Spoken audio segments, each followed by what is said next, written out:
Hello friends, நம்ம இலக்கியா சரியில்லை அடுத்து என்னென்ன சுவாரஸ்யமான விஷயங்கள்லாம் நடக்க இருக்குன்ட்டு இந்த ஒரு குட்டி ப்ரமோவை பார்த்து தெரிஞ்சுக்கலாம். நம்ம சேனலுக்கு நீங்கள் இப்போ தான் முதல் முறையாக வரீங்கன்னா மறக்காமல் சப்ஸ்கிரைப் பண்ணிக்கோங்க. வாங்க இப்போ வீடியோக்குள்ளே போயிடலாம். நம்ம கௌதம் இருந்துக்கிட்டு இப்போ நம்மளுக்கு ஏதோ கொஞ்சம் நம்ம லக்கோ இல்லை துரதிருஷ்டமோ ஏதோ ஒன்று, ஆனால் இப்போ நம்ம கோர்ட்லேருந்து கொஞ்சம் கால அவகாசம் கொடுத்துருக்காங்க. இந்த ஒரு கால அவகாசத்தை நம்ம மிஸ் பண்ணிட்டா கண்டிப்பாக நம்ம இலக்கியாவை காப்பது ரொம்பவே ரிஸ்க் ஆகிரும். இந்த ஒரு கால அவகாசத்தில் நம்ம எப்படியாச்சும் நம்மளால் முடிஞ்ச சில பல ஆதாரங்களை கண்டுபிடிச்சே ஆகணும் அப்படின்னு சொல்லிட்டு நம்ம கௌதம் இருந்துக்கிட்டு நேராக ஜானு கால் பண்ணிடுறாங்க. ஜானு கால் பண்ணது மட்டும் இல்லாமல் ஜானு இந்த மாதிரி இலக்கியாவை எப்படியாச்சும் காப்பாற்றி ஆகணும் அப்படின்ற மாதிரி சொன்னாங்க. சரி, நீ எதுக்குப்பா கேஸ் கொடுத்த அப்படின்ற மாதிரி கேட்குறாங்க. ஆமாம் ஜானு, அவள் போலி கர்ப்பமாக இருக்கா, அதனால தான் நான் கேஸ் கொடுத்தேன். இதை நான் நிரூபித்து காமிக்கிறேன், நீ ஒன்றும் கவலைப்படாத. ஆனால் நீ எனக்கு சில பல உதவிகள் செய்தாகணும் அப்படின்னு சொல்கிற மாதிரி கேட்குறாங்க. உனக்கு என்னப்பா உதவி? என்னால் முடிஞ்ச உதவி நான் உனக்கு கண்டிப்பாக செய்கிறேன் அப்படின்னு சொல்லிட்டு நம்ம ஜானு இருந்துக்கிட்டு கேட்குறாங்க.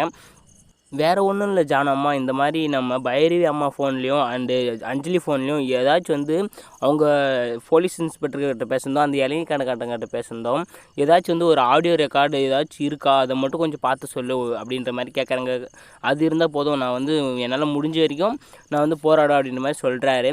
என்னப்பா தம்பி, உனக்கு இல்லாத ஹெல்ப்பா நான் கண்டிப்பாக பண்ணுறேன், என் இலக்கிய காப்பாற்றணும் அப்படின்னு சொல்லிட்டு நம்ம ஜானை இருந்துக்கிட்டு இந்த மாதிரி எல்லோரும் வெளியே கூப்பிட்டு சாப்பாடு போட்டிருக்காங்க. சாப்பாடு போட்டு அந்த நேரம் அவங்க சாப்பிட்ருக்க நேரத்தில் பெட்ரூம் போயிட்டு அவங்க ஃபோன் எடுத்து எல்லாமே செக் பண்ணி பார்க்குறாங்க. அவங்க நினச்ச மாதிரியே போலீஸ் இன்ஸ்பெக்டர்கிட்ட பேசின ஆடியோ இருக்குது. அது நம்ம கௌதம்க்கு அப்படியே அழகாக சென்ட் பண்ணி விட்டுட்டு சென்ட் பண்ணது மட்டும் இல்லாமல் அதை வச்சு கேட்குறாங்க.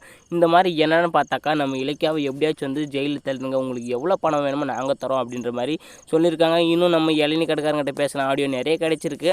ஆனால் நம்ம கௌதம் எனக்கு இது போதும், நான் கண்டிப்பாக கோர்ட்டில் இதை காமிச்சு வாதாட தான் போகிறேன் அப்படின்னு மாதிரி அவர் ஒரு பக்கம் முடிவு எடுத்துட்டாரு. இன்னொரு பக்கம் நம்ம ஜானு அம்மா சரியான கோபம் ஆகிட்டாங்க. ஏன்னு பார்த்தாக்கா பணம் கொடுத்து என்னுடைய மூத்த மருமகளை இவங்க ஜெயிலில் தள்ளியிருக்காங்களே அப்படின்னு சொல்லிட்டு நேராக சாப்பிட்ருக்க அஞ்சலி எழுப்பி செவ்விலே ஒன்று வச்சு, இங்கே பாரு கார்த்திக், இவங்க என்ன காரியம் பண்ணியிருக்காங்க அப்படின்ற மாதிரி கேட்குறாங்க.